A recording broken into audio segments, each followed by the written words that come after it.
everybody on YouTube. Today I thought I'd take out another moment to do another vintage video repair or Q&A. Today I'm going to try to answer a lot of questions. I've been getting a lot of technicians, computer builders, people who repair computers and various other things surfing into my YouTube page, and they've noticed I do a lot of vintage video recovery. I want to thank all the people who are subscribed. I'm glad you guys are enjoying the videos. I have to admit, this stuff is not easy to do, people. Some of this reel-to-reel EIJ stuff is the hardest video you can ever work on. It's not easy to do. But since my field is electronic repair and I've been in the video business for over 30 years, I have my own ways of doing things, and people have been writing me about specifically my parts. People are seeing videos that I have an awful lot of parts for these machines and a lot of specific things you just can't get anymore. People are asking me, where do I find that stuff? And I want to point out to people, a lot of the parts I have you cannot get anymore. A lot of it's very, very rare stuff, specialized switches and various things for these reel-to-reel machines you just can't get. Over the years, I've gotten, a good several hundred reel-to-reel machines given to me, just plain garbage, ones that are complete junk that I've stripped out for specific parts, and that's why I have supply of certain parts when I actually need them. But anyways, you people are asking me about parts and what I prefer to use. When it comes down to using capacitors, capacitors are a real big issue for me because everything I do is capacitor related. Capacitors dry out in these machines for if the machine is 20 years or longer or older or whatever the case might be.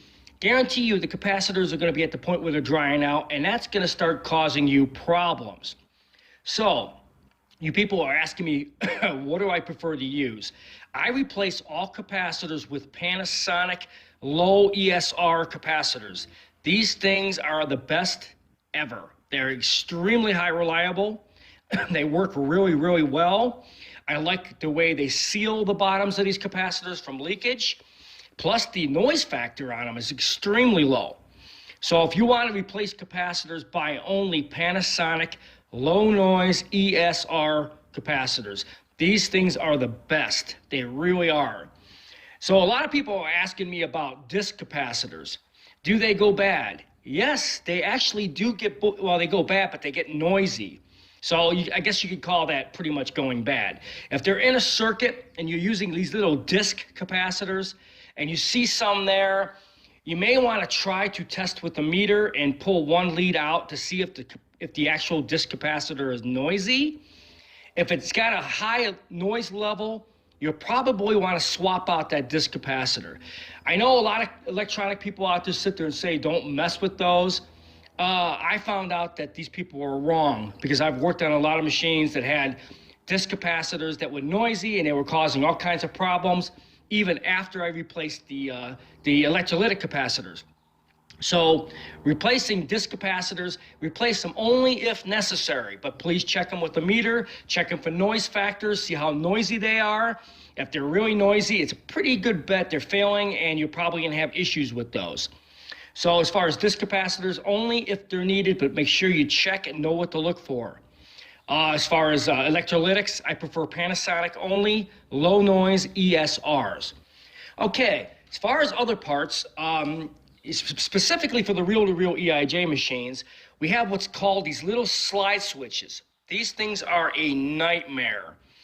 On all the circuit boards on these reel-to-reel machines, when they used to make these little switches, they put all this funky oil inside of these. It's caused the contacts inside the switches to get corroded, and they don't exactly make good contact in transition when they're in the record position. And then sometimes, even in the play position when they're not engaged, they don't want to make a good contact, so the playback of the video is going to be real crappy, and you're pulling your hair out trying to figure out what is wrong. 9 out of 10 times, the switches need to be cleaned if you can clean them. I prefer using it's stuff called Deoxit. It comes in a spray can. You could try to clean the contacts in the side of the switches. If not, you may have to take the switch apart and clean the little drag guides inside of it and get all the black crud and corrosion off of them. This is a big issue as far as the reel-to-reel EIJ machines. These switches are a big problem. One of my main secrets, people ask me, what is one of the biggest headaches? The biggest headaches when I'm working on an EIJ reel-to-reel is these switches. So, you know, you might have to take them apart to get them clean, or if you can find replacements, good luck, because there isn't any. In my case, I have so many machines, I've taken them out.